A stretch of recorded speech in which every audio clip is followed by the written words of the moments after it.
이 천간 음양합이라는 게 있어요. 천간 음양합의 배합인데 안 들었을 거야. 근데 이게 설명을 할까 말까. 근데 이거를 설명하면 1시간이야 이게. 1시간 넘어. 진도로 못 나가거든. 계절 진도로. 고민이에요. 프린터 주시면 안 돼요?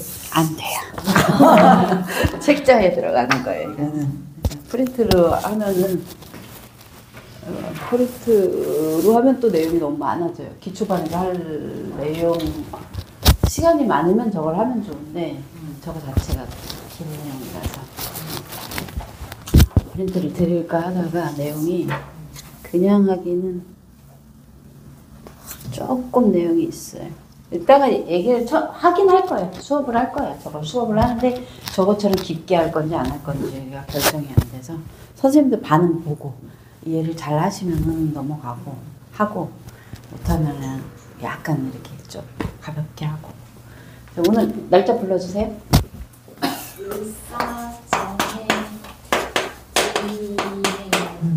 기회예요? 네. 아유, 해의 자영이네. 그 해의 자영이 오면은 뭐가 안 좋나요? 아니, 안 봐요.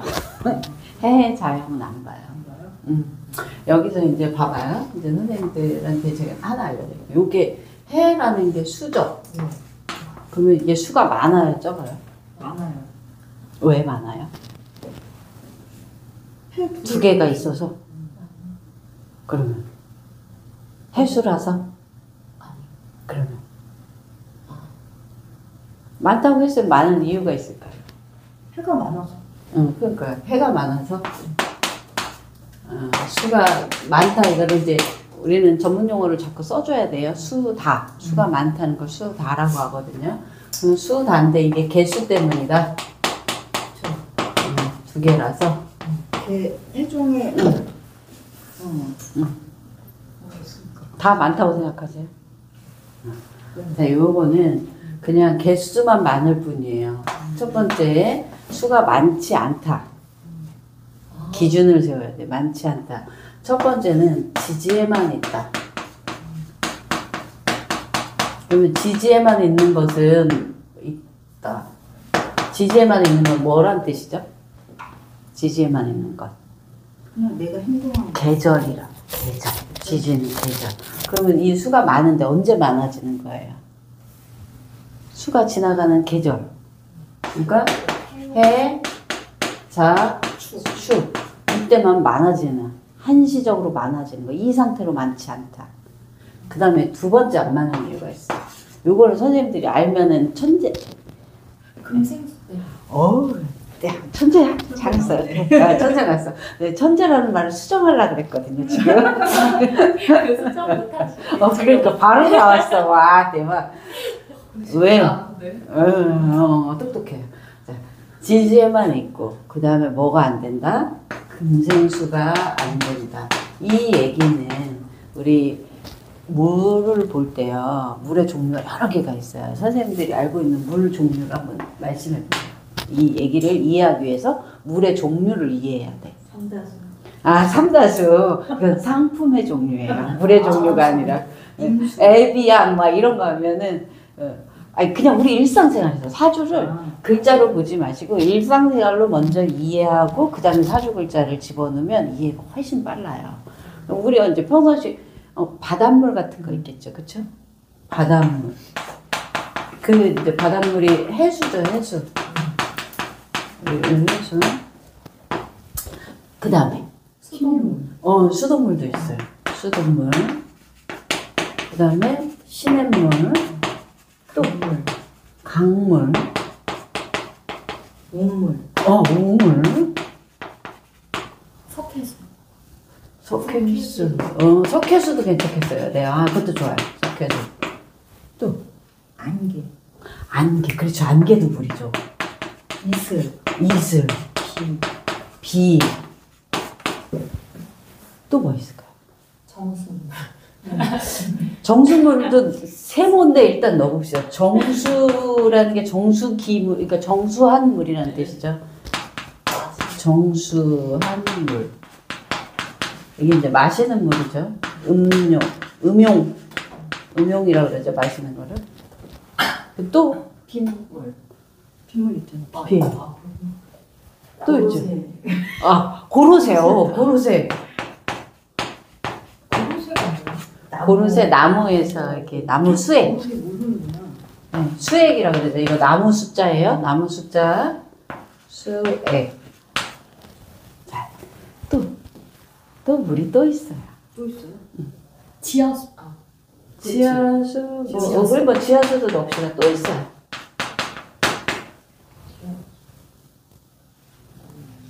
중요한 게 하나 안 나왔어요. 정말 중요한 물이 하나 안 나왔어요. 정말 중요한 게 안 나왔다. 네. 혹시 화산이랑 관련? 아니요. 상상력을 발휘해 보세요. 계절하고 관련있어요. 물이 변했어. 물이 변했어. 눈? 눈. 그다음에 그렇지, 얼음. 서리. 서리. 이제 거진 다 나왔습니다. 이게 다 물이에요. 이거를 물의 종류를요 다 알 수 있어요. 이 사주를 다 표현할 수 있어요. 이거를 사주를 다 표현할 수 있다고. 정말로. 예를 들어 여기 수액 고로쇠라고 했잖아요. 고로쇠 뭘로 표현할까요? 토국수. 아니 한 글자로 사주 안에 있는 글자를 지지에 있는 글자를 한 글자로 표현해 보세요. 고로쇠 나무에 물이 많아갖고 막 그거 수액을 막 받아 먹어요. 이거 뭘 말할까요? 지지 글자로 찾아보세요. 진? 진 비슷해. 진도 맞아요.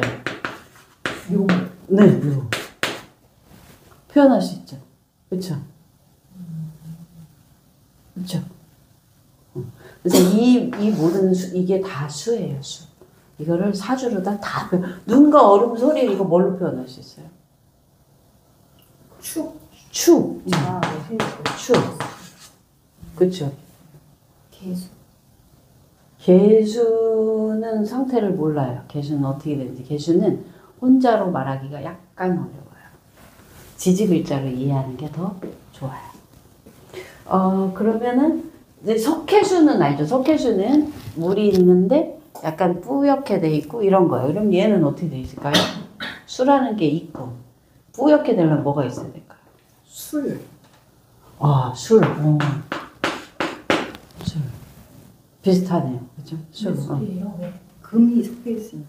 금도 섞여 있고 토의 그 깊은 물의 바위에 나오는 뭐 이렇게 해석할 수도 있고 아니면 예를 들어 기토가 있고 이 기토가 땅이잖아요. 땅이 있고 여기에 이제 뭐 플러스 수가 있으면 약간 석회수 같을 수도 있겠네요. 뭐 누구는 무토라고도 할 수 있어요. 이거는 작용에 따라 다른 거니까 이런 것들을 다 연상할 수 있어요. 하나씩 다 만들어 볼 수 있어요. 그래서 여기에 이제 오늘은 배운 것이 이 수라는 게 두 개가 있지만 안 많은 이유는 첫째는 지지에만 있어서 천간의 힘을 득하지 못했으니까 특정한 계절에만 수가 많아지는 거고 두 번째 금생수가 되지 않았기 때문에 수가 오랫동안 끊임없이 흘러가지 않는다. 지지에만 금 없이 있는 수는 이 중에 뭘까요? 이것 때문에 설명했는데 금생수가 안 되어 있어요. 그러면 이 중에서 어떤 물이 금생수가 안 된 물이고 어떤 물은 금생수가 된 걸까? 우물이 안수가. 금생수가 안 되고 우물이다. 우물에 약간 그 금속기가 있지.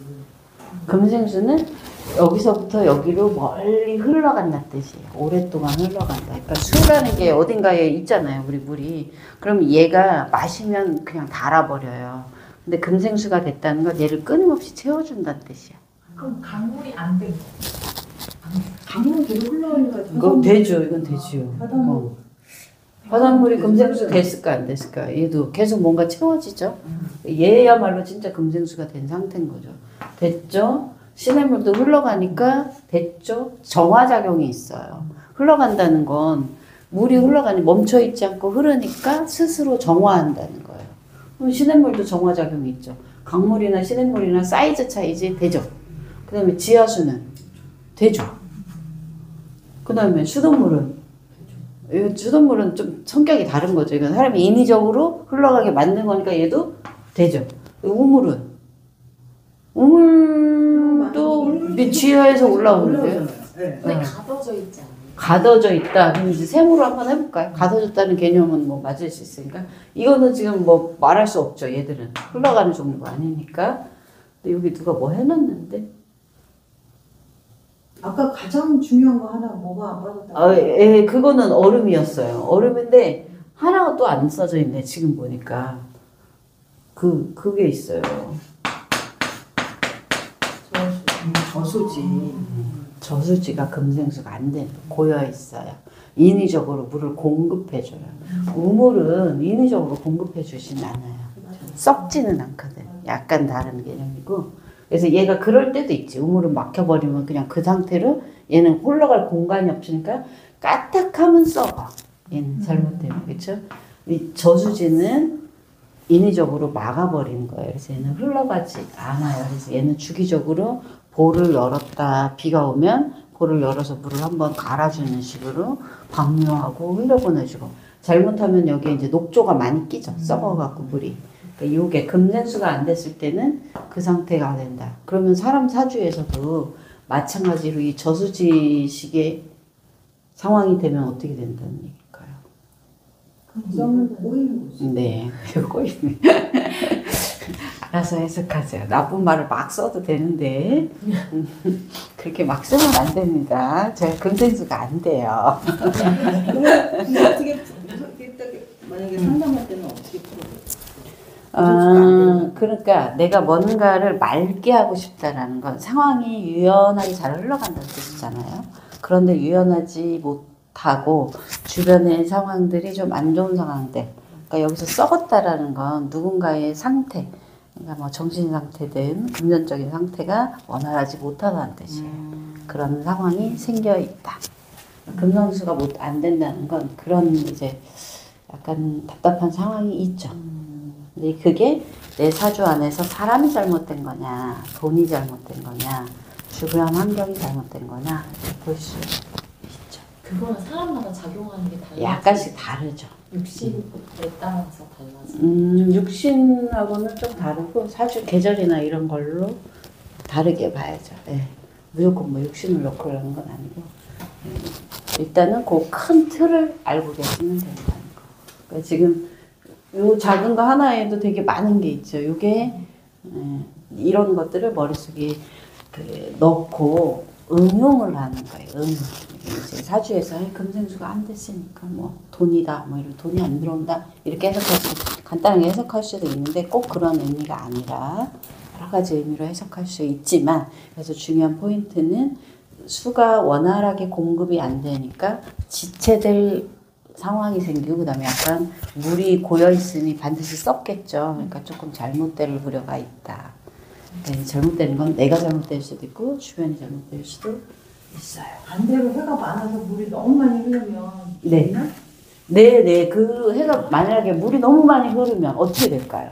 넘쳐버리거나 넘쳐버리면 어떻게 된다는 뜻이에요? 어떻게 된다는 뜻이에요? 넘쳤어요. 물이 너무 많아서 넘쳤어요. 돈이 보이지 않는다. 그렇게 해석하지. 일단 상황 먼저. 의미를 자꾸 넣는 건 두 번째 하셔야 돼. 예, 그러면 오해를 하기 때문에. 범람하죠. 네, 범람하죠. 여기서부터 시작을 해야 돼. 그러고 사고를 확대시켜야 돼. 범람을 했으니까. 범람을 하면 제일 먼저 뭐가 무너질까요? 우리가 사는 환경에 해당하는 토가 무너져요. 그러면 내 물이 너무 많으니까 나를 안전하게 보호하게 안정적으로 갖춰주던 토가 무너지니 내 터전이 다 무너지니까 토에 그 다음에 무너지면 어떻게 될까요? 토에 심어있던 게 원래 뭘까요? 모기죠. 그럼 모기면 모기 어떻게 되겠어요? 뿌리가 흔들리면 네, 뿌리가 흔들려서 떠나간다. 그럼 이별수도 될 수도. 이래? 네, 그렇죠.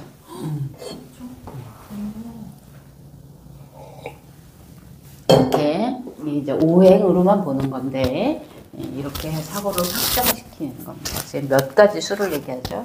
그러니까 해 수만 있는 데에서 이제 수가 많으면으로 가잖아요.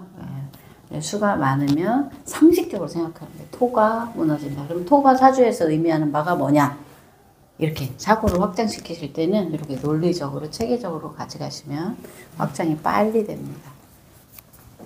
예, 제일 먼저 상식적으로 접근하고 그게 중요해요. 상식적으로 접근해라. 사주로 접근하면 갑자기 머리가 이렇게 뇌가 정지되는 느낌이 들거든요. 근데 상식적으로 접근하고 그 다음에 마지막에 사주를 넣어야 돼요. 그래야 실력이 이제 빨리 늘고 원리가 좀 빨리 캐치가 되죠. 상식적으로 접근하는 게 쉽지가 않아요. 생각보다 안 쉬워요. 왜냐면 사주에 이렇게 뇌가 이제 스며들어 있어가지고 그래서 이제 처음 하시는 분이 상식적인 대답을 훨씬 잘 하시고 좀 배우신 분들은 사주의 답이 뭘까를 생각하거든요. 그래서 더 배울수록 답을 찾으려고 해서 답이 막 안 나와요. 초학자의 경우에 오히려 답을 빨리빨리 찾습니다. 굉장히 이제 루트가 단일하게 되어 있어서. 오늘 할 거는 지난 시간에 육합했던 거 복습을 하고요. 첫 번째는 지난 시간에 천간, 육합이랑 천간 5합을 했었죠. 천간 5합을 하면서 제가 유정은 말씀드렸는데 상합이라는 거를 말씀을 안 드렸어요. 다시 보니까 서로상의 합, 서로 합을 한다 그래서 이게 5합이라고도 하고 상합이라고도 하고 유정이라고도 해요. 요거를 한번 정리하고 가볍게 정리하고 나서 그 다음에 또 하나 이제 정임합에 대한 어떤 의견들이 분분해서 정임합이 왜 분분한지를 알려면 요거를 알아야 되거든요. 요거 말씀 들어보셨을까요? 수학이지. 수학이제에 대한 설명을 제가 드리고 그러고 나서 다시 오늘 아까 요거 했던 음양합 다른 말로 배합이라고 그러고요. 배우자 할 때 배합이에요. 배우자. 짝배자. 그래서 합자로는 이렇게 써요. 배합하고 이제 시간이 남으면 가을을 하겠습니다.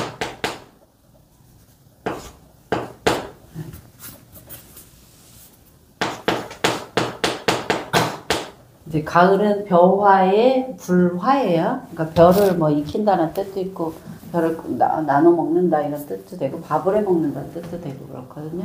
그래서 요게 이제 오늘 할 겁니다.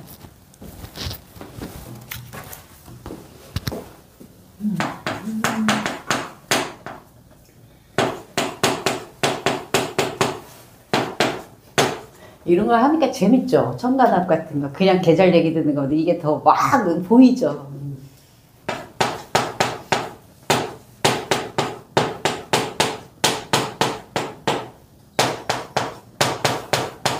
외우셔야 돼요. 이거는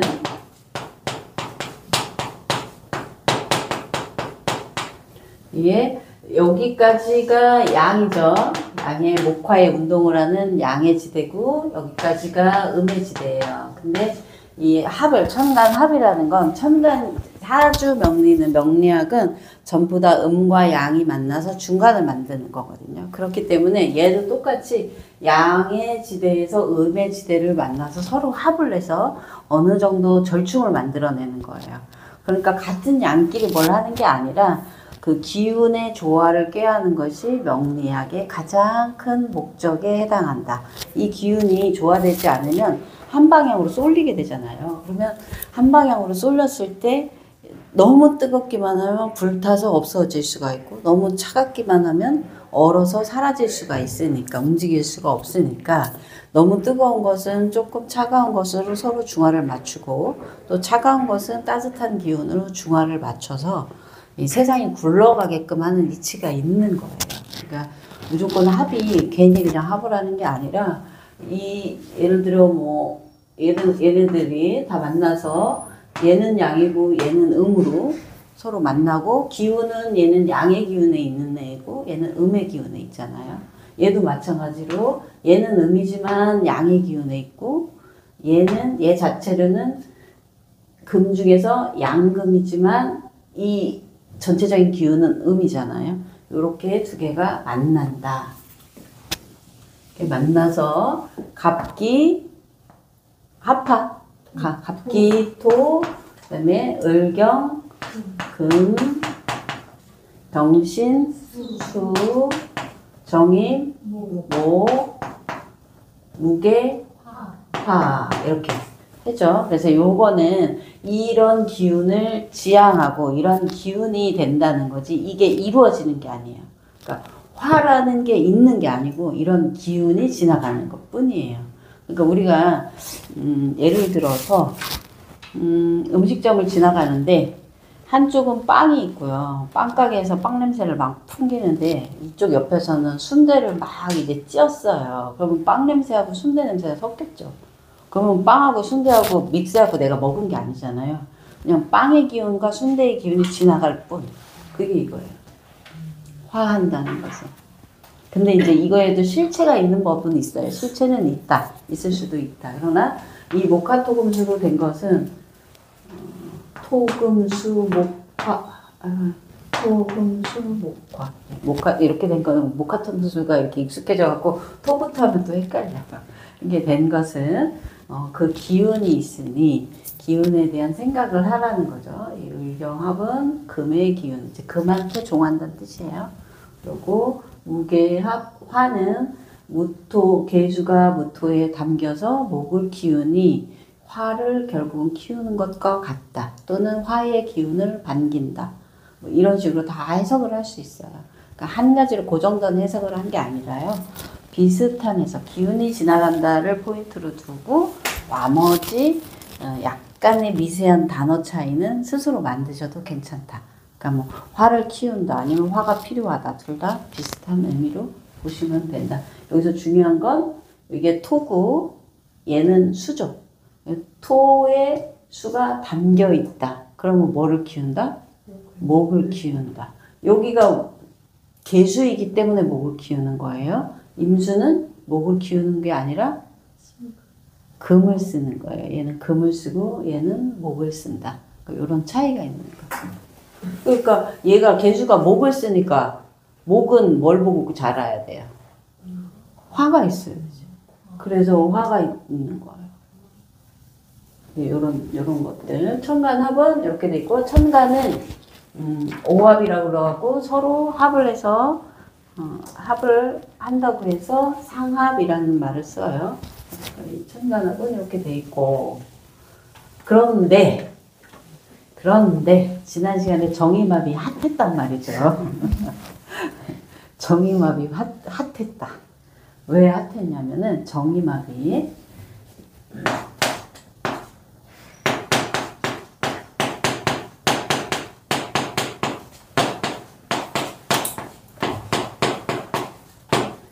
이 정화가 목화토금수 중에 뭐예요?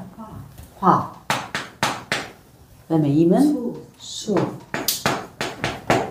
이게 수화기제예요. 이 수화기제는 잘 보세요. 두 번째 얘가 수화기제라 그랬죠? 수화기제는 수라는 걸 제가 우리 강의 처음 번에 말씀드릴 때 수는 자기 모양이 없다 그랬어요. 어딘가에 담겨야 되고 스스로 홀로 어떤 모양을 만들거나 하지는 못해요. 어디론가 스며들어서 목에 스며들면 목의 모양, 목의 형상을 타고 수가 올라가고 금에 붙으면 금을 생하면서 자기의 존재를 드러내는 거거든요. 그게 금생수인데 이 수라는 애는 형체가 일정하지 않다.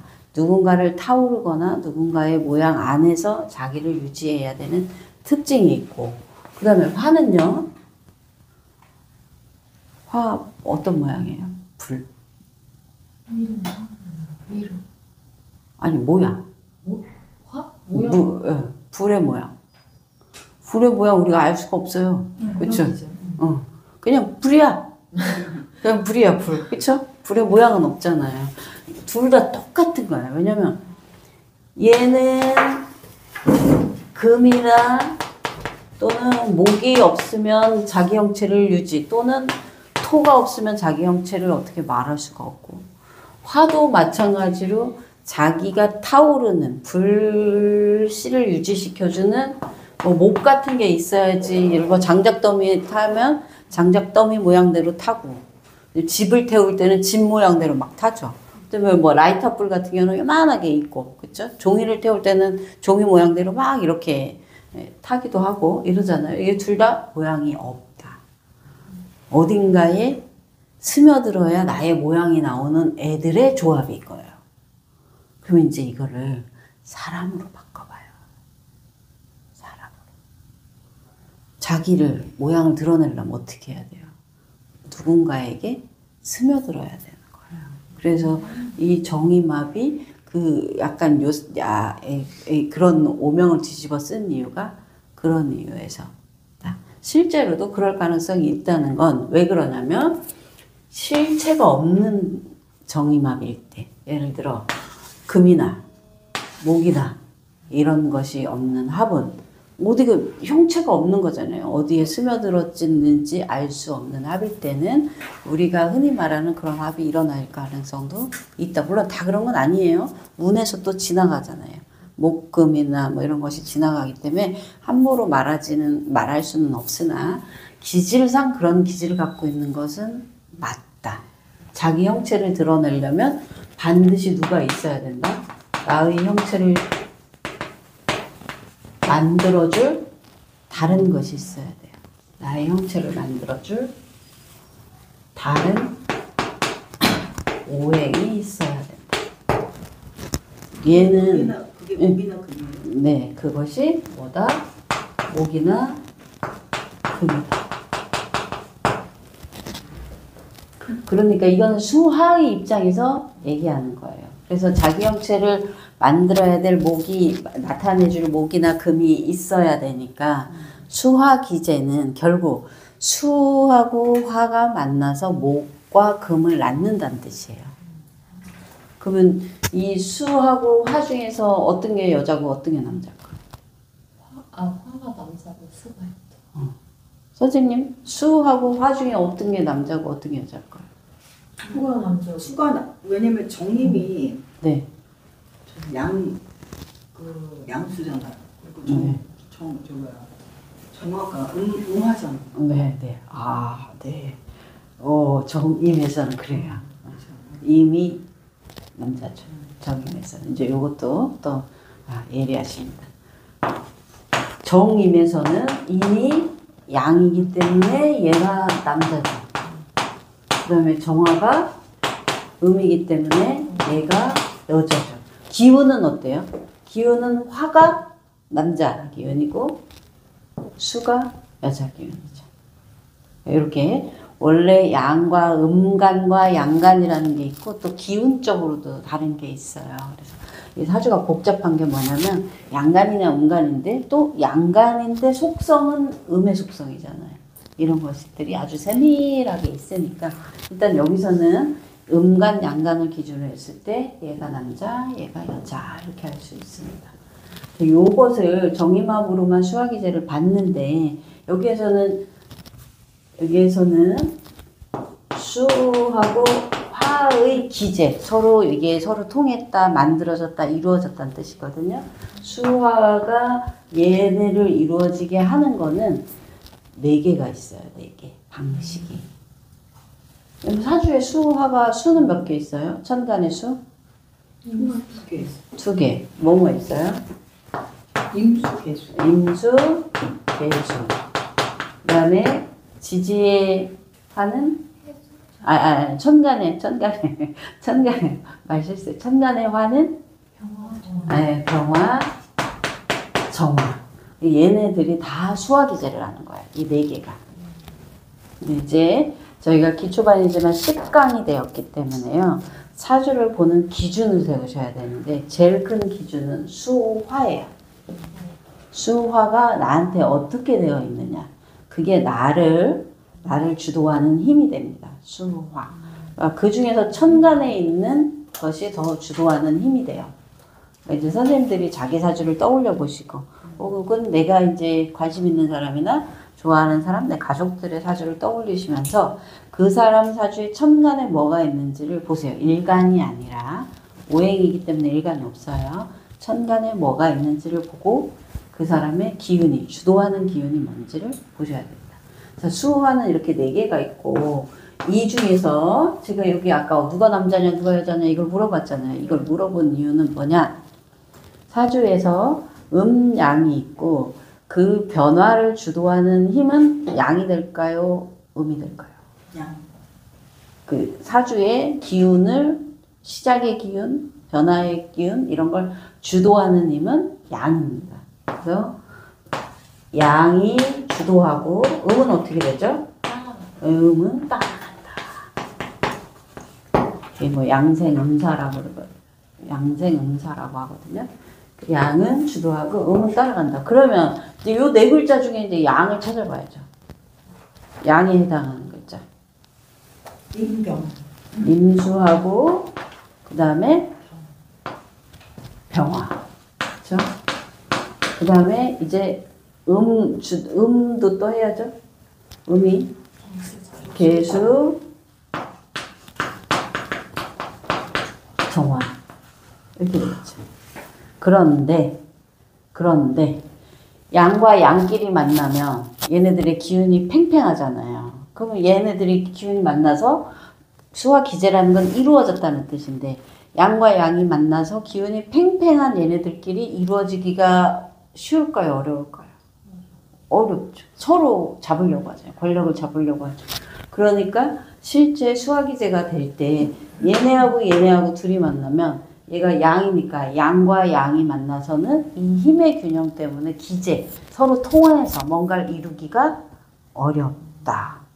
그러니까 사주에 만약에 임과 병이 있으면 어떻게 있어요? 기질상. 이제 생각해보세요. 어떨 거야, 기질이? 세죠. 세죠. 세다. 양보 잘 안 하려고 한다. 양보 잘할게. 그 상대방 말고 자기 자신.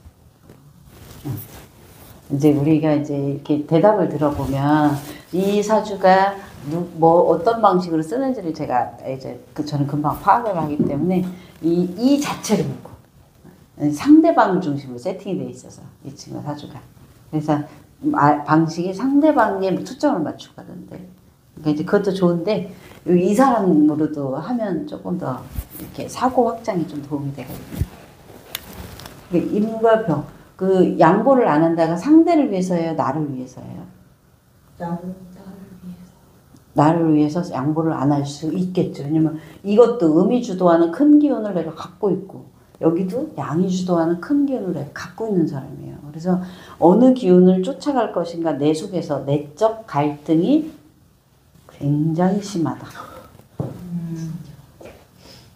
너무너무 심하다. 임경이. 그러면 얘는요? 얘도 똑같잖아요. 음음도 서로의 힘의 균형이 같아요, 달라요? 같아요. 그럼 얘네는 어떻게 했어요? 내적 갈등이 심하죠. 얘도 내적 갈등이 심한 거예요. 역시 내적 갈등이 심합니다. 그걸 다른 말로 내적 갈등을 다른 말로 일상 용어로는 뭐라고 할까요? 내적 네? 국어를 잘해야 돼요. 사주를 잘 하려면 국어를 잘해야 돼요. 내적 갈등이 심하다를 일상 용어로 쟤는 뭐 저게 심해 이러죠. 생각이 많아. 변덕도 심하고. 변덕들이 선생님 국어를 잘하시니까 돼요. 변덕이 심하다라고 그러죠. 내적 갈등 뭐라고 그래요? 변덕이라고 하죠. 안 쓰겠습니다. 안 좋아할 것 같아서. 그러니까 이런 것들은 이게 통변 용어가 되는 거예요. 그러니까 같은 말이어도 생각이 너무 깊으시고 이 사람 눈치를 딱 보세요. 보고 내적 갈등이 정말 많게 생겼는데 기운이 너무 센 것 같다. 그러면 이 사람한테 변덕이라는 말을 쓰면 안 돼요. 최선을 선택하기 위해서 고민이 깊으시군요. 고민이 깊으시군요. 죄송합니다. 이런 편법을 알려드려서. 근데 조금 가벼워질 필요가 있으면 그 사람한테는 조금 위트 있는 말로 변덕쟁이네요. 아니면 팔색조다. 또는 가는 길을 너무 많이 바꾸려고 한다. 가는 길을 너무 많이 바꾸려고 한다. 다 같은 말이에요, 지금. 아니요. 팔색조라 그러면 잘못 알아들을 것 같은데. 마치 팔방미 있는 그래. 아니 모든 사람한테 나쁘게 얘기할 필요는 없잖아요. 듣기 좋게 말할 수. 소설에 엎지락뒤 지락을 엄청 많이 해요. 네네 고뇌, 번민, 방황 막 이런 것도 되고. 그런 거 있어요. 네, 이게 여러 가지 말이지만 사실 이렇게 들여다보면 쓸데없는 변덕일 때가 많습니다. 쓸데없는 변덕. 이 많은 거죠. 그런데 이거는 이제 너무나 냉정한 말이 되니까 말을 엎고 뒤집고 좋게도 표현했다가 왜냐면 이제 우리가 누군가를 상담하거나 누군가 명리학에 내 얘기를 할 때는 지식을 자랑할 때도 있지만 이 사람에 대한 어떤 이해, 깊은 이해에서 오는 어루만짐, 이제 어루만짐을 많이 못하나 봐요. 어루만짐도 좀 있어야 되거든요. 그러니까 언어를 조금 그 상대에게 맞춰서 유연하게 하는 연습, 습관 이런 거. 그러니까 상담자 역할도 할 수 있게 그렇게 해서 했는데 이 말귀를 못 알아듣는 사람은 어떻게 해요? 그거는 다른 분들 아니, 말귀를 못 알아들으면 이렇게 말을 좋게 해서 바꿔주다가 그렇지. 그럴 수 있어. 이게 말귀를 못 알아들으시는 분들은 그 자기 수준의 언어를 얘기하는 사람을 찾아가요 다시. 나하고 수준이 안 맞는 거라서. 네. 그럴 수 있겠다. 그러고 거기 가서 아주 감명을 받아서 뭔가를 해요. 사람들이 괜히 사기를 당하는 게 아니에요. 그래서 나하고 문대가 맞는. 네, 나하고 이 동기 감흥이라 그랬을 때 동료 상동 그 같은 길을 가진 사람끼리 통하고 모인다고 그러거든요. 근데 대체로 그렇게는 해요. 그래서 안 맞는 사람은 무슨 말을 내 말을 해도 앞에서 약간 이렇게 이제 그냥 속된 말로 티꺼운 표정으로 있어 이러고 있고. 근데 저기서 이제 임병은 네. 그 수화 기제가 있긴 하지만 네. 충은 없잖아요. 근데 개랑 정은 충이 되잖아요. 그럼 뭐 어떻게? 천간은 충이 아니에요. 천간 충이 아니에요. 네, 충이 없어요. 충이라는 건 충기, 기운만 있는 거고 천간은 돌아다니는 기이기 때문에 그냥 정신적인 작용이란 말이죠. 실제로 충이 된다는 건 실체가 없거든요. 예를 들면 어떤 거냐면은 여름이 됐어요. 여름이라는 계절이 있어요. 여름이라는 계절이 있는데 내 사주에 가을의 기운이 여름의 반대 겨울 기운이 있어요. 그러면 얘네들이 충돌할 것 같잖아요. 그런데 보세요. 내가 지금 여름이야. 여름인데 여기에 겨울이 있는 거예요. 지금은 계절은 여름이에요. 근데 겨울 기운이 있어. 이걸 충이라고 그래요. 여름인데 여름이라는 현실이 있고 이게 현재가 있어. 네, 지지. 현재가 있고 겨울이라는 기운이 와서 부딪히는 것이 충이에요. 그러면 여름이라는 현재에서 얘가 실체하지 않는 게 부딪히면 무슨 뜻일까요? 되게 뜨거워. 뜨거운데 차가운 겨울을 생각해. 그 미래를 생각하는 거예요. 네, 미래를 생각해. 그 다음에 또 뭐 다른 의미로 또 뭐가 있을까요? 이상을. 뭐 이상도 생각하고 아니면 놀고 싶다도 되죠. 놀고 싶다. 놀고 싶다도 되죠. 그냥 뭔지는 모르지만 여튼 놀고 싶을 수도 있고 미래를 생각할 수도 있고 아니면 너무 일만 하잖아요. 뜨거웠고 이러니까 좀 쉬고 싶다도 되고 아니면 여기는 일밖에 모르니까 막 그렇게 조리개를 씌운 말처럼 막 달려가고 있을 거 아니에요. 그럴 때 겨울에 찬 기운, 이성적인 기운이 들어오면 어때요? 조금 냉정하게 좀 경제적으로 생각을 해봐라. 일만 할 게 아니라 월급을 올릴 생각을 해봐라. 이런 게 다 되잖아요. 이게 충이에요. 실체하지 않지만 이 기운이 들어와서 얘를 조정하는 것이 충이다. 근데 천간은 충이 없고 그냥 극이에요. 극. 그러면 얘가 개수가 왔잖아요. 꺼요 얘를. 그러면 어떻게 되는 거예요? 잘못되지. 이 정화의 활동력이 사라지죠. 정화라는 활동력이거든. 내 육체를 쓰고 그게 사라져요. 그럼 여름이라는 현실에서 겨울 충기가 있는 거랑 겨울이라는 현실에서 여름 충기가 있는 거랑 뭐가 달라요? 똑같아요. 똑같아요. 그러니까 차이는 뭐냐면 얘는 일을 하다 겨울 충기가 왔으니까 실리적으로 변하는 건데 겨울이면 일을 안 하면 되죠.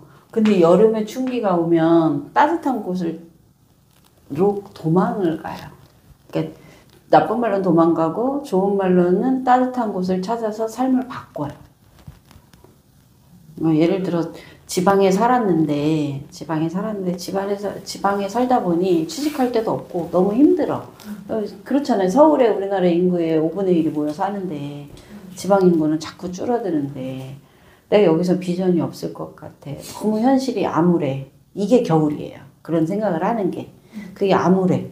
그러니까 겨울에 이제 따뜻한 온기가 있을 경우에는 아, 내가 이거를 벗어나서 뭔가 희망찬 따뜻함이라는 희망이잖아요. 우리한테. 희망이기 때문에 희망을 찾아갈 거야 라는 미래 비전을 품겠죠. 근데 반대로 너무 많아요. 그게. 그럼 어떻겠어요? 진짜 못하겠네.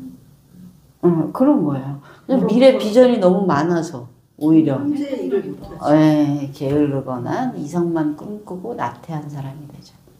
이게 이제 힘의 균형을 보는 거예요. 힘의 균형.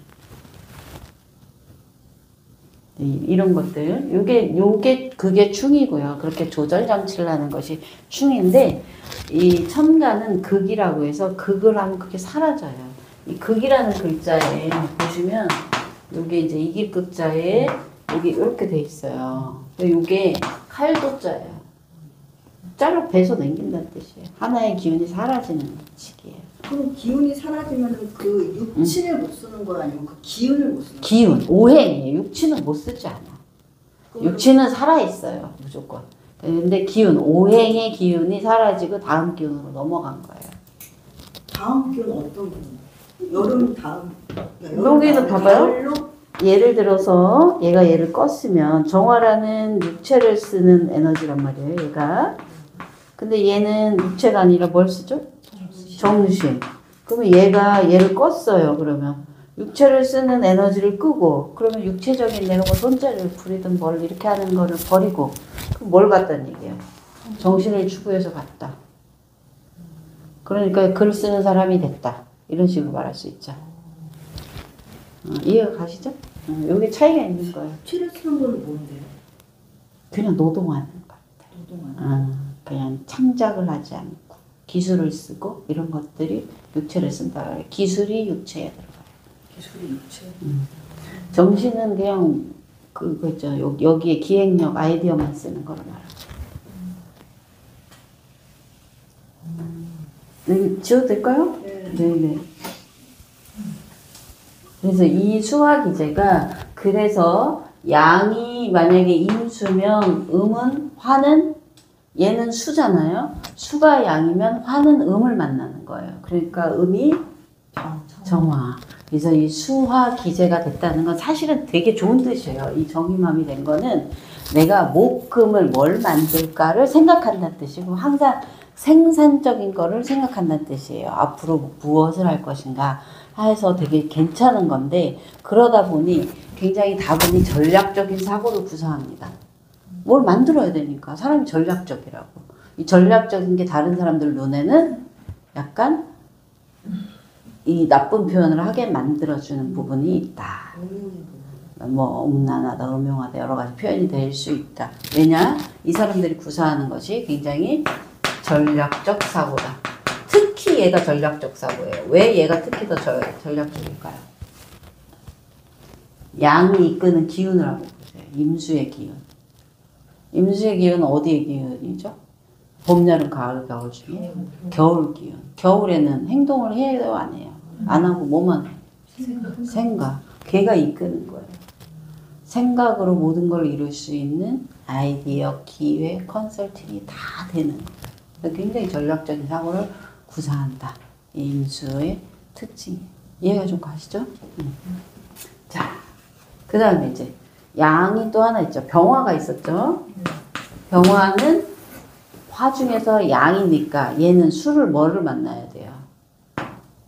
개수를 만나야 되죠. 자, 근데 얘하고 얘는 좀 차이가 있어요. 얘는 수화기제가 얘가 더 잘 될 것 같은데요. 사실 얘가 더 잘 되거든요, 현실에서. 근데 이거는 이제 너무 디테일하니까 선생님들한테 여기는 말씀을 안 드리긴 할 건데 이 병화하고 개수는 얘보다 수화기제가 덜 될 가능성이 아주 높아요. 이게 왜 그러냐면 병화가 떠 있죠.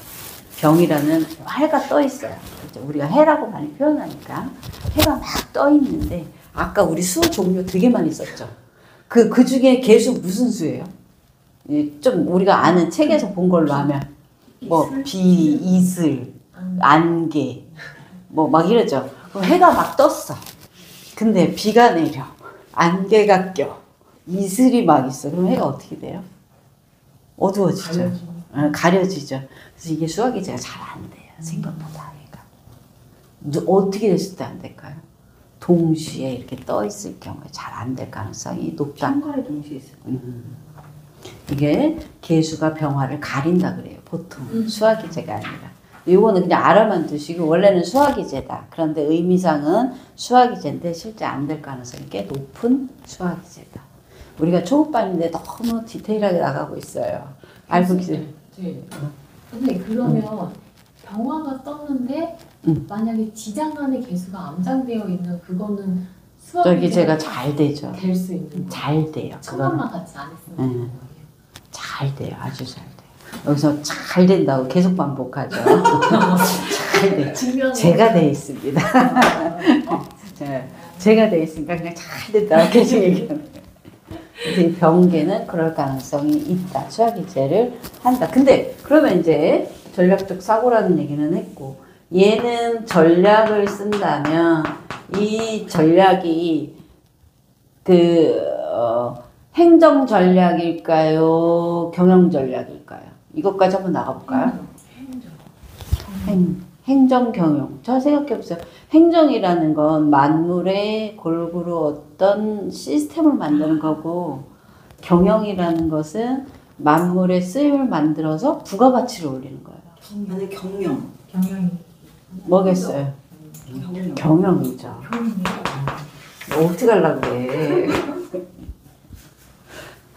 기본에서 시작해야 된다. 기초에서 막 아는 게 많이 들어가서 이제 헷갈리는 거예요. 뭘 기준으로 생각한다. 항상 양 중에서 양을 기준으로. 사주의 기준은 양이다. 이거 되게 여자들은 기분 나빠하는데 그래서 사주를 볼 때 남자가 기준이 된 거예요. 그들. 좀 기분 나쁜 소리죠. 어떤 분이 고객이 와갖고 저번에 얘기하는데 자기는 사주를 보러 가면 단골로 보러 가는데 그 할아버지인지 아저씨인지는 자기 사주를 안 보고 자기 일을 보러 가는데도 꼭 남편 사주를 봐서 얘기를 해준다는 거예요. 여자는 소용이 없다고. 너무했다 이렇게 하면 안 된다니까. 그런 사람도 있다고. 그래서 아니 대놓고 여자는 여자는 따라간다. 남존 여비 뭐지 여필종부인가 옛날에 그 뭐 그런 거 있었잖아요. 왜 옛날 무슨 후나미 시대 얘기를 이렇게 하시는 분들 계셔요. 그러니까 정보로가 대주부터 대라고 뭐 이러지. 예, 대주 먼저 하라고 하고 대주가 이제 남자 가장이란 뜻이에요. 예, 대주라고 그러고 이제 신당 보러 가면 다 대주라고 하죠. 이런 용어도 조금 알아요. 신점 보러 가면 대주대라 그래요. 대주. 예, 남편 대란 뜻이에요. 신점. 신점 썰을 풀어. 예, 경영이 되겠고요. 얘도 똑같이 전략을 피는데 얘는 경영보다는 조금 더 행정이고 정치적인 거예요. 왜? 병화가 정치에 더 어울리는 거고 뭘 키워요 얘가? 병화가 키우는 것이 목이에요. 목. 얘가 인수가 만드는 것이 금. 이런 차이가 있습니다. 제가 저 유튜브에 요새 보다 TV인가 무슨 박사님들 나와가지고 그 토론을 하는 게 있는데 이제 유튜버 그 팔로워 수가 한 200몇만 구독자 수가 그렇게 되는 TV예요. 와 대단하더라고요. 그래서 이제 원래는 이제 저희 학교에 김범준 교수인가 그래서 양자역학 물리학 쪽으로 되게 유명하신 분이 있어요. 그래서 이제 그분 그 양자역학 강의가 되게 재밌거든요.